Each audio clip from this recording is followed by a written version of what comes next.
question I often think about now is, as Silicon Valley, are we programming apps or are we programming people? We're constantly hearing about how addicted we are to our screens, that they're making us more stressed out, less focused, less human. And with that, we're also beginning to hear about the very people who created our online worlds expressing regret. So what's it like for these newly black sheep of Silicon Valley and for their kids and a new generation of young people growing up outside of technology? And what kind of wake-up call is this for the rest of us?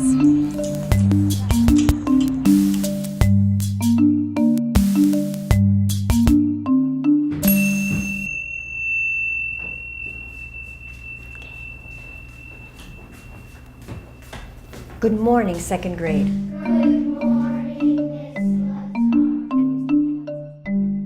You know, at the beginning of my career, I thought that just by introducing the internet to more people, that would inherently make the world better. And the reason why I went through depression is the realization that that's not the case. We're putting all of humanity into the largest psychological experiment that we've ever done, and there's no control. It's the biggest persuasion and addiction machine ever built.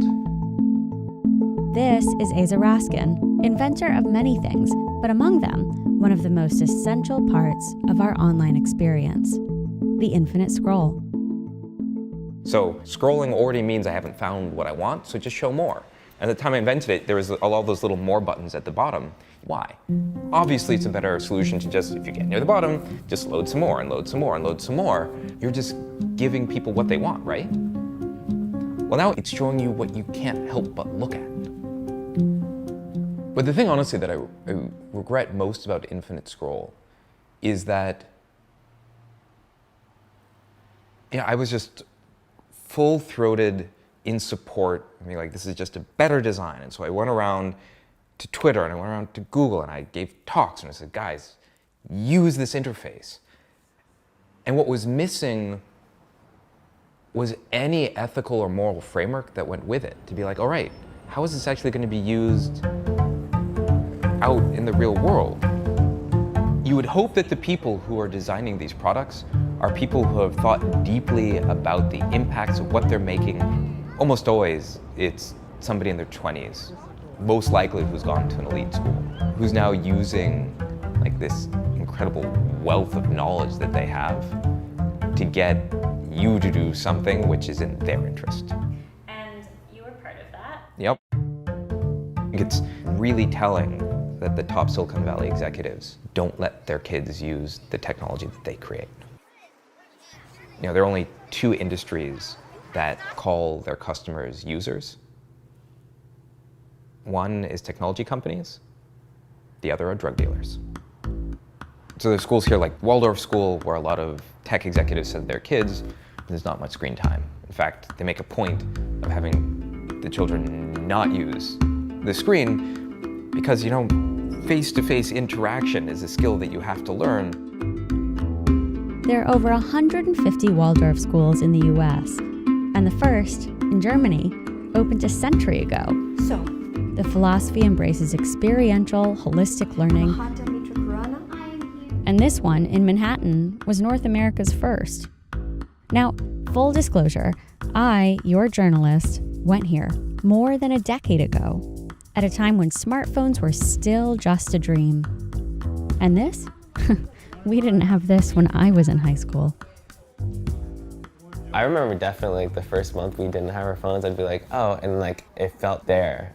It pushes us to talk with other people and use our own perspectives and our own way of thinking instead of just following what everyone else is doing. Literally following. Yeah, literally. It's like following, yeah.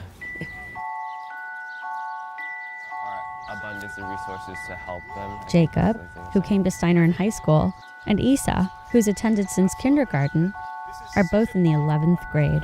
We have significant blind spots when it comes to what we will consider to be appropriate solutions. You don't use a computer till 9th grade. First through 8th grade, everything is handwritten. You use your colored pencils, your crayons, your fountain pens, so The sun with loving light makes bright for me. you have to create your own textbook and your own way of learning. And this is Anahata in the 2nd grade. Do you have a cell phone? No, Do you want a cell phone? not really. Why not? I'm not gonna be talking to my friends and playing with them. I'm just gonna be sitting around and looking at my phone and Like my friend Isabel, she already has a phone and she's so addicted to it. Once I had to play it for like 2 hours and she was on her phone. Like it was pretty boring. We go outside every day and everybody's on their phone, nobody's really interacting. So we just interact together, It's pretty regular, but it's kind of weird.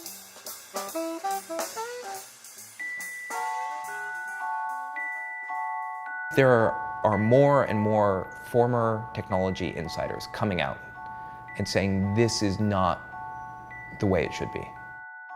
A few years ago, Aza co-founded a nonprofit, the Center for Humane Technology, with Tristan Harris, an ex-Google employee.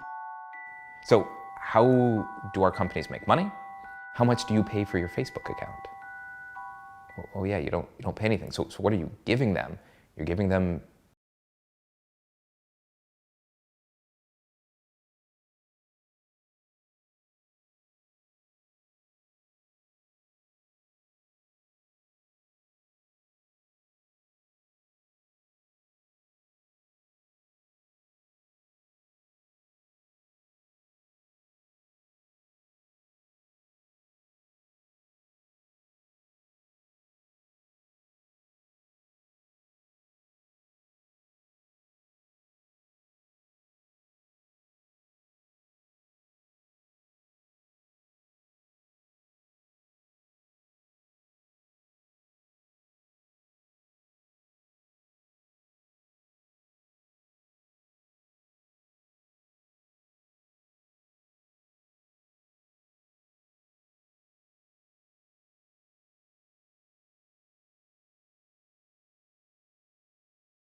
Oh, I don't want to do that. I want to be my own person.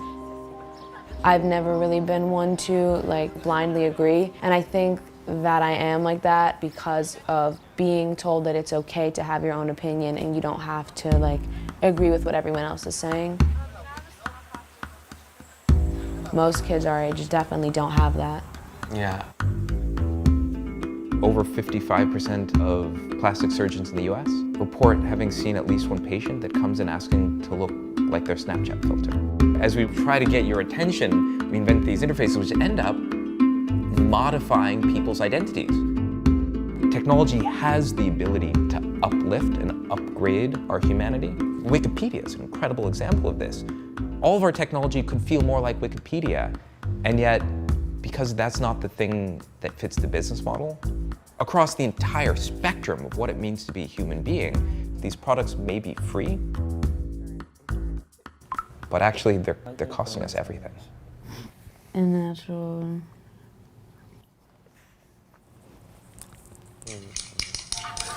It's a great way to connect with people and to see everybody's different opinions, but I can just see it slowly happening. It's gonna start to get harder to face the uncomfortable moments or to look someone in the eye. And as people lose the ability to be present, I think you also lose a bit of yourself, and you also can lose the ability to empathize with another person, and that's very scary.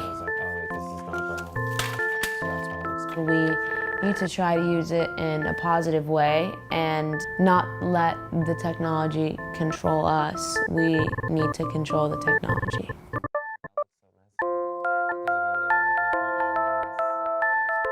I think it's going to be a big eye-opener to see the world outside of Steiner. But on the other hand, I feel like that same space that kind of like nurtured you helps you when you go out into the world, because you'll bring that there. So, the people in the know see this as an educational utopia worth investing in, and yet the mainstream still hasn't caught on. Whether it's feeling overloaded and burned out and having our relationships diminish, our ability to read books, to have conversation, when all of these things get downgraded, like, that's not the humanity we want to be. So if we take a clear-eyed, compassionate look at who we are, then we can start to design to include those frailties. If we make that one shift as an industry, then we can be part of the solution and not part of the problem. I actually think it was the process of going through depression to be able to see the world a little bit more clearly. Like, you need to go through grief to create space to do something new. And I think Silicon Valley is still in that part of that grief cycle where we're in denial.